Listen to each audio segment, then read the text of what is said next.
নতুন বাংলাদেশ গড়তে কারিগরি শিক্ষার্থীদের সামনের সারির কারিগরের দায়িত্ব পালন করতে হবে বলে মন্তব্য করেছেন শিক্ষা উপদেষ্টা ডক্টর চৌধুরী রফিকুল আবরার। সোমবার দুপুরে নারায়ণগঞ্জের বন্দর উপজেলার গোকুল দাসের বাগ এলাকার জামিয়া ইসলামিয়া আলিম মাদ্রাসায় এক অনুষ্ঠানে শিক্ষা উপদেষ্টা এই কথা বলেন।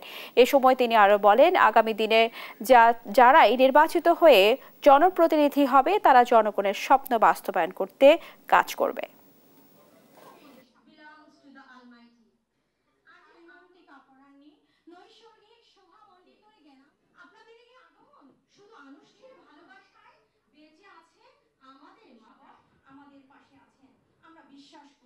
নতুন বাংলাদেশ গড়ার যে সুযোগ এসছে, সেই বাংলাদেশকে গড়ে তোলার কারিগর মানে সামনের সারির কারিগর হবে, ফ্রন্ট লাইন কারিগর হবে এই কারিগরি শিক্ষা ব্যবস্থার যারা ছাত্রছাত্রী। বিশ্ব ব্যবস্থা এখন এমন জায়গায় যাচ্ছে যে আমাকে প্রযুক্তি আমাদেরকে শিখতে হবে, বিজ্ঞান আমাদেরকে শিখতে হবে, একই সাথে মাদ্রাসা শিক্ষা ব্যবস্থারও আধুনিকায়নের একটা তারা নিজেরাই সেটা মনে করেন।